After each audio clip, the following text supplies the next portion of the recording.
Amos 9:13 through 15. Yes, indeed, it won't be long now. God's decree. Things are going to happen so fast your head will swim. One thing fast on the heels of the other. You won't be able to keep up. Everything will be happening at once, and everywhere you look, blessings. Blessings like wine pouring off the mountains and hills. I'll make everything right again for my people, Israel. They'll rebuild their ruined cities. They'll plant vineyards and drink good wine. They'll work their gardens and eat fresh vegetables. And I'll plant them on their own land. They'll never again be uprooted from the land I've given them. God, your God, says so. What is going on? I'm so excited. Y'all, we're back. Y'all, we're back.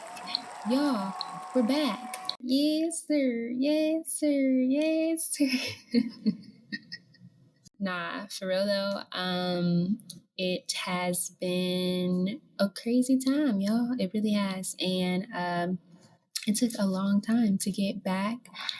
You guys don't know this in real time, but this is actually me recording by myself for the first time. Oh my goodness, I don't know, since the last episode that I recorded, which is actually our highest rated episodes, 200 downloads. It may not seem like a lot to other people, but like I've been gone for a while, so for it to still be doing numbers, it's crazy to me. So thank you so much for just tuning in. I'm really excited for this season, y'all. I have recorded the majority of the episodes with my guests for the season already. So yeah, this is just me being candid, me being Maia, me having a Maia moment by myself. And I have tried to record this episode at least 10 times before I have been able to just sit here in this seat and do it for many different reasons. It just never worked. And I just really thank God. Even right now, while I'm sitting here, my phone is going off. There's a million other things that are trying to grab my attention. But I know I have to be present and be here right now. Like, this is the moment to do this. And so, yeah. Let's get into a lot of things. This episode, I really want to talk about me navigating being multi-hyphenate. What does that even mean? The vision behind this season, of course, because it is a new season. So there's some other things happening that haven't happened before. And also just purpose and being purpose aligned in this season of my life. And like, what does that mean to me? So starting off with the vision for this season, if you haven't already, go ahead and take a look at the trailer or listen to the trailer. You can also, that's a great time for me to put in this little caveat. I have been recording audio and video this season, y'all. You should be so proud of me. I have been recording both. And so I'm still figuring everything out. Know that this is not like a highly curated podcast where there's a team of people and like there's like sponsors and all this. Like, I really do this as a labor of love, and I'm being obedient to what like God is telling me to do. And it has been like very hard and laborious doing this.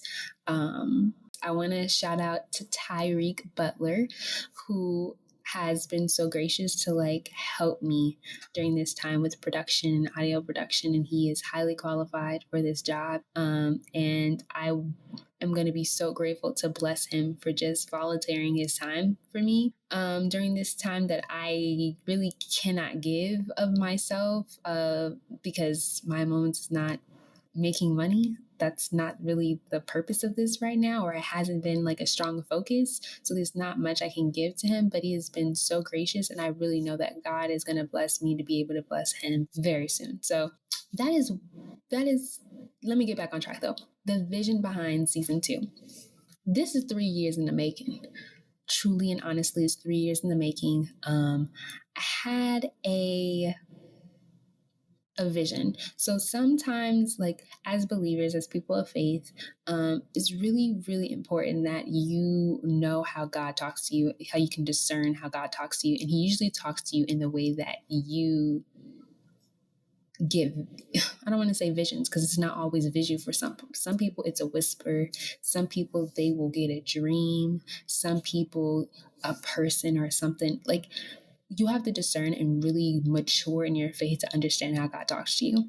And so, me going back to even when I was a child, God has always really talked to me in visions. Like, I knew something was happening with visions, and then confirmation came from other people. So about 2 years ago, or it's about to be 3, during my sophomore year in college, I got like a vivid vision of my podcast. I was doing like a live podcast event, and there were so many creatives there. And we were talking and mingling, and like people were really just enjoying the platform that had been Maia Moments for whatever reason. No, this was not something that was a dream or in my heart when I started this podcast. Let me start with that caveat that this is not what I imagined when I started. I started it, and then after I started, I got this vision. And I was like, oh, that's cute. Like, sometimes when you have dreams and stuff, you're just thinking about what your head is imagining, what you could think of, but you're not really like, oh, God is giving me something. But shortly but surely, I started to get confirmation from other people. And I was like, oh, like this podcast is like much bigger than like just a little podcast for me to be sharing my thoughts and my feelings. Like, this is a platform. Like, I'm meant to like steward this as a platform. And when I saw how it was received from people with minimal advertising, me just like winging it, and truly and honestly, I'm still blown away that people value my voice in the way that I do. But I guess God didn't structure me to be with a big mouth for my words not to make an impact. But it still just is so weird to me in some ways. So truly and honestly, to make a long story short, the vision behind this season, what I got from prayer, from fasting, from confirmation from other people, is to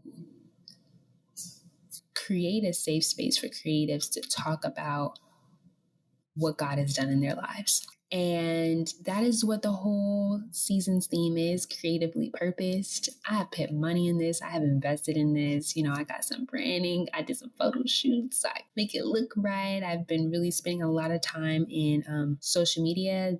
If you don't follow Maia Moments, please go to Instagram, follow at MAIA Moments, MOMENTS.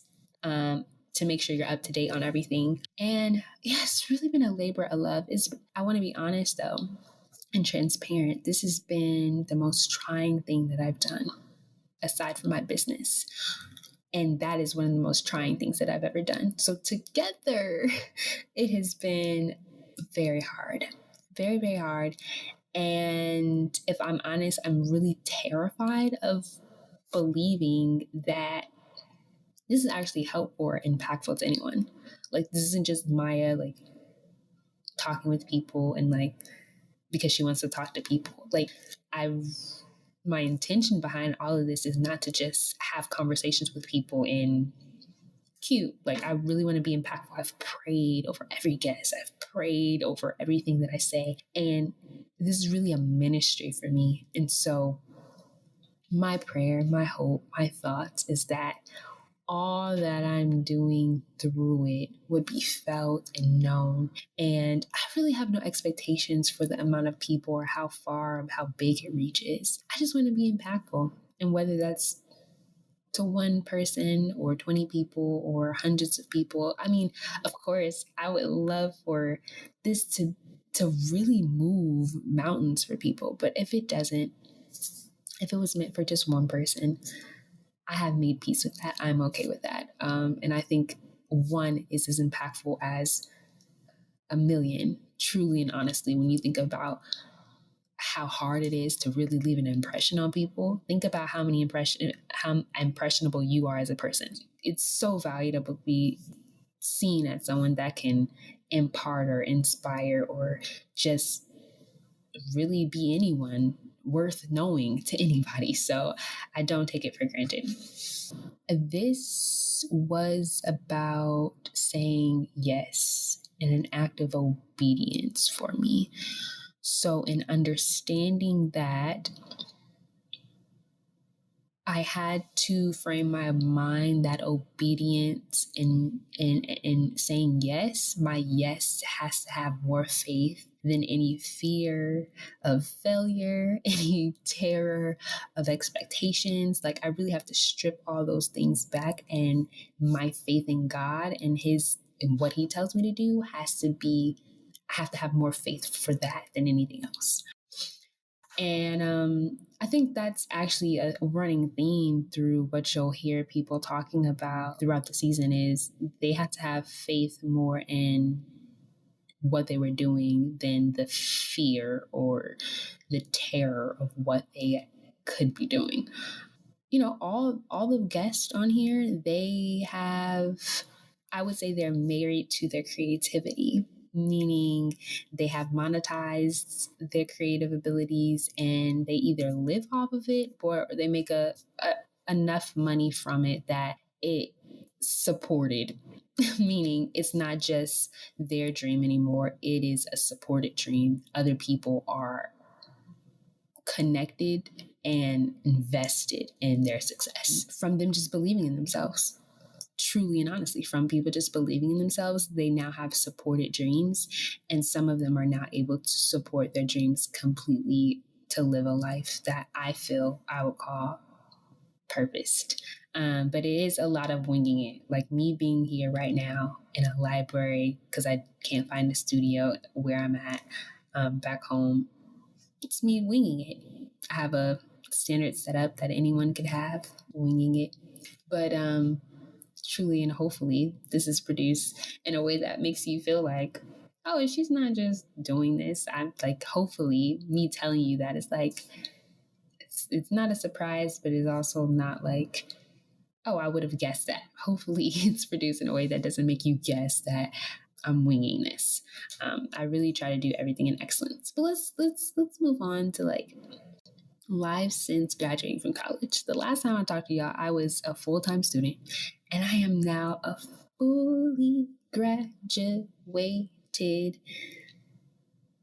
woman. If you didn't know, I graduated with my BA in theater arts performance, aka acting, with a minor in dance. And let me just give y'all some insight on that because that's the whole story in itself. Graduating from college had to be the most difficult thing that I've ever done. And it has nothing to do with the curriculum. It has nothing to do with the social aspect. It had to do a lot with trusting in God that I was going to be able to actually get through college, because financial difficulty continuously was the thorn in my side. And I'm not talking about the thorn in my side due to lack of financial discipline, lack to preparation. Those are elements when I first got there of the reason why, but it was not the reasons after I had been there. Like it was a true spiritual attack on me the entire time I was in college. And you know the verse, we do not wrestle against flesh and blood, but demonic forces and evil spirits. I really think I was dealing with that spiritual war while I was in college. God really humbled me. I'm still being humbled, but God really, like, he did some humbling to me in college. And what do I mean by that? I had never experienced anxiety and full-blown panic attacks until I got to college. It was the first time I was on my own. I didn't know I'm from the Bay Area, Yay Area, California, and this was the first time that I was living in the South adjacent. Some people don't like to call Virginia the South, but I was in Central Virginia. It's the South to me. So I was living there. And I was by myself, and God was faithful. He brought incredible people into my life. I have my best friends in the world. My man are from me being obedient and going there. My family, their sacrifices, I can't even tell you the amount of sacrifices they gave for me to go to college. I don't mean like figuratively, like, yeah, they thought about it. It was one of the options. No, like the main reason they sacrificed financially, they sacrificed from doing things and making moves that would elevate our whole family as a whole, was to make sure that I got through school. And it wasn't a burden that I put on my father or my mother. I told them, like, I can stay home, go work a job, pay for my own. But they specifically have sponsored my way to get through school, what I didn't have in financial aid. And I am an investment that they really believed God, and their heart is always, God gave you to us to steward well. And it doesn't matter how old you are. If we are the difference between you being where we feel God has purposed you and you not being where God has purposed you, we always are going to cash all in and gamble on you, because God has given us to you to be that. And so we're never going to stray.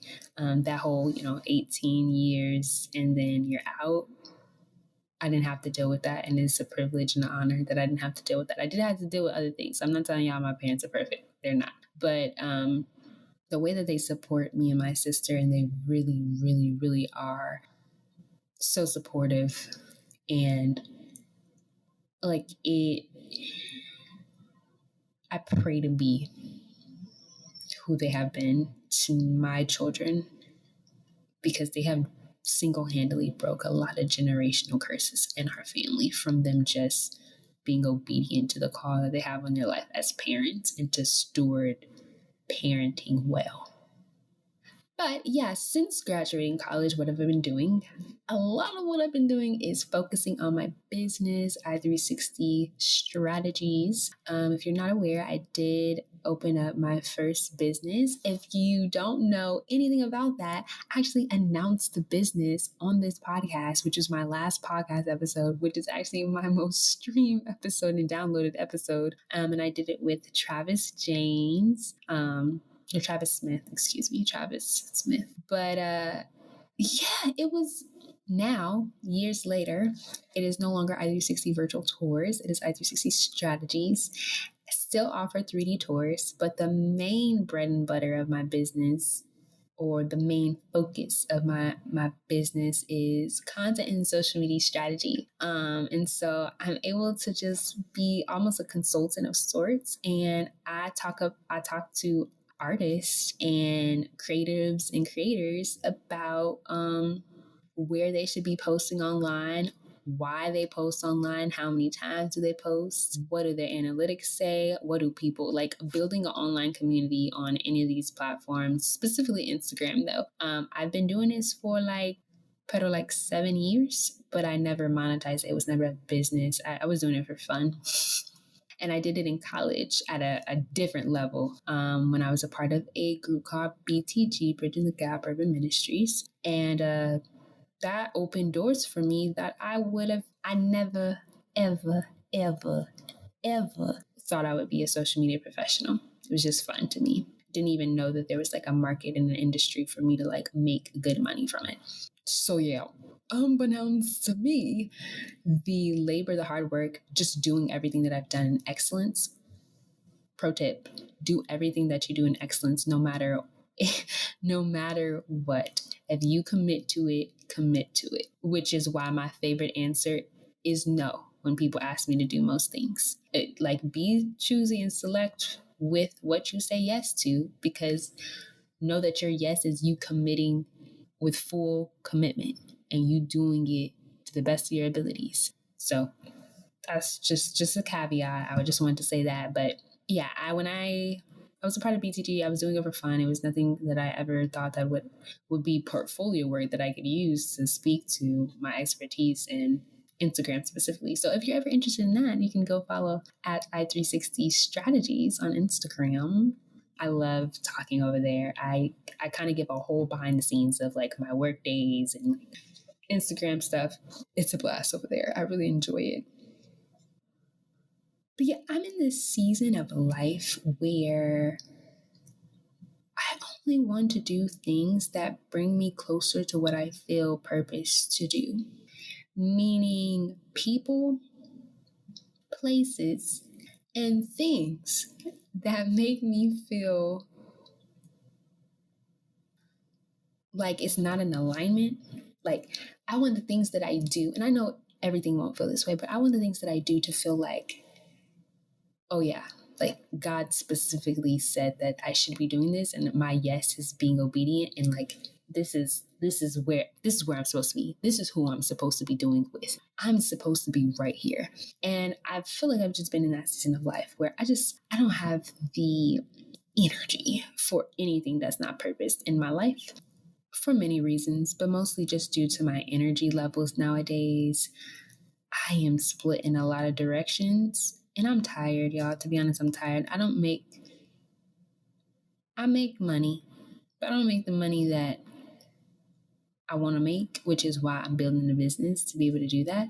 And I just don't have the energy nowadays for like foolishness. Like if you're on that rah rah, you're on other stuff, then God bless you. And I'm really praying for you. I really am. I'm not saying that to be shady. Like I'm praying for you, but you don't have access to me anymore.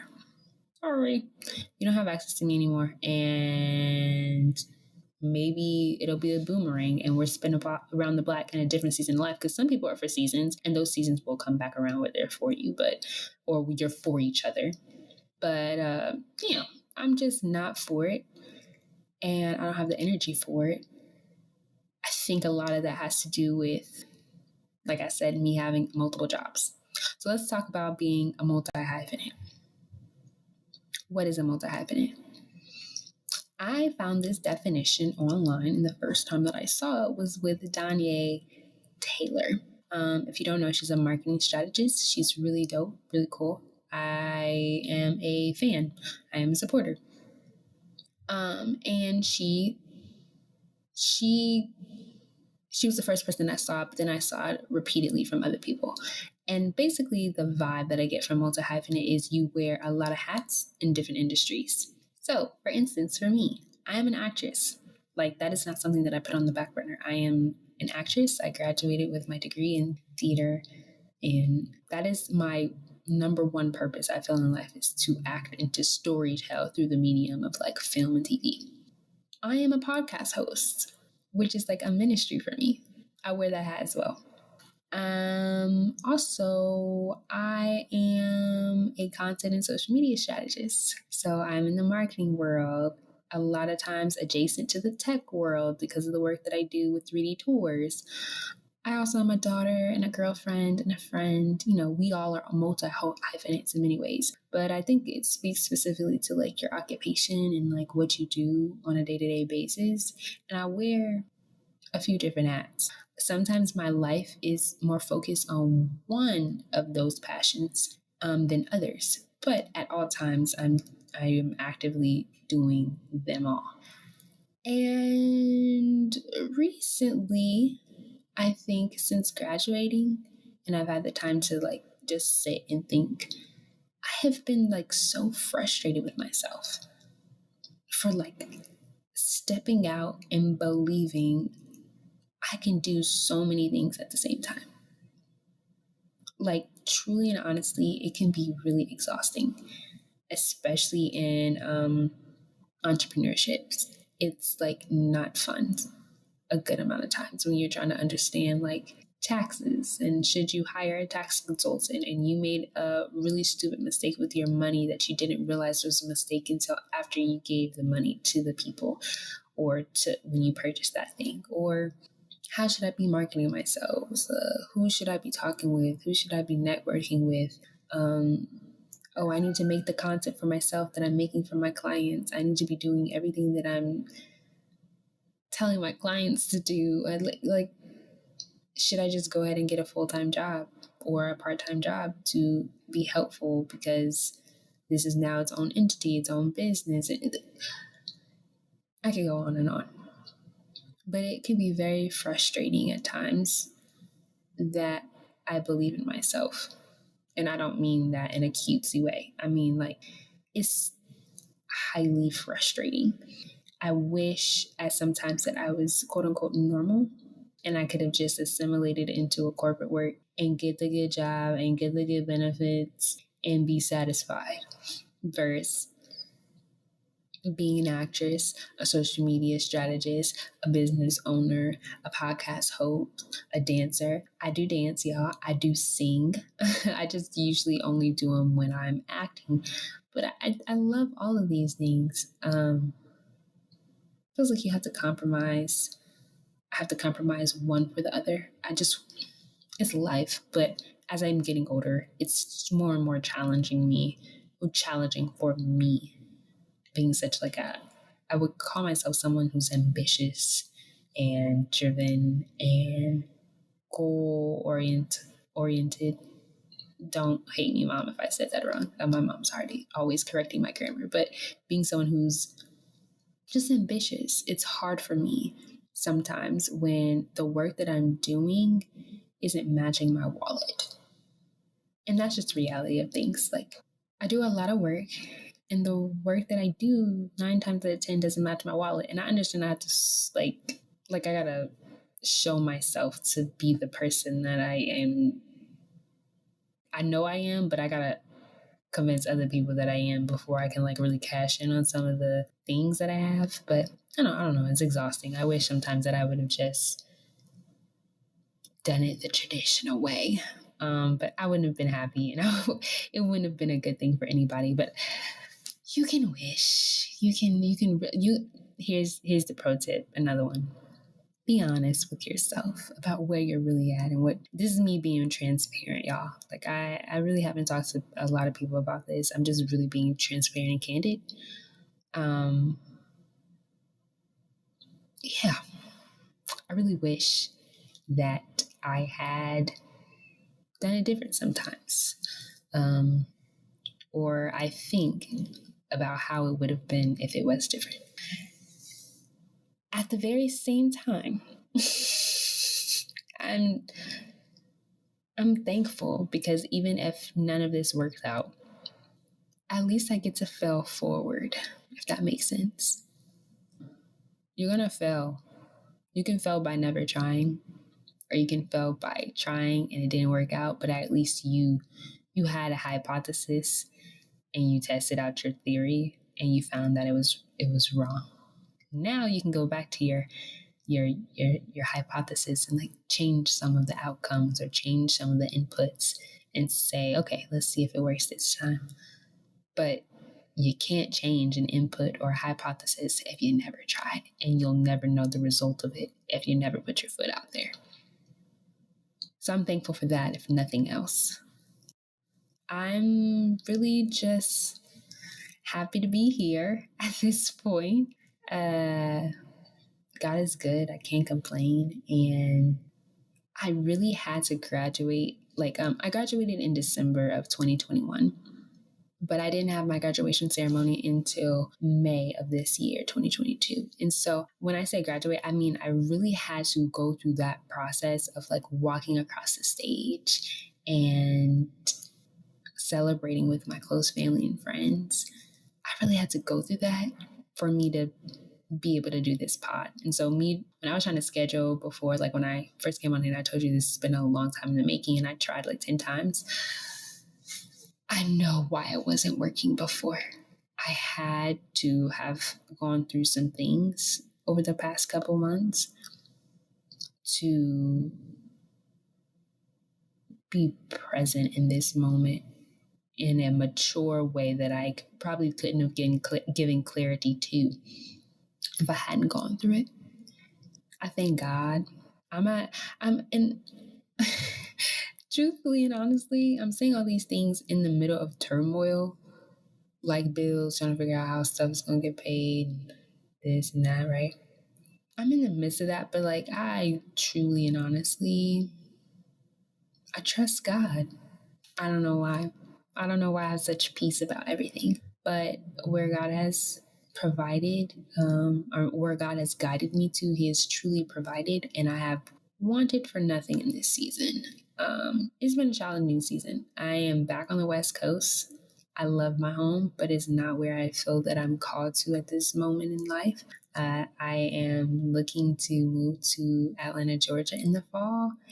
And I'm also long distance in my relationship, and that has been extremely tough. More tough than either me or my boyfriend Cam let on to each other or to other people. He's honestly, truly, I'm gonna take that back. Cam is more transparent with his feelings. He always has been about how hard and difficult it is for us being long distance.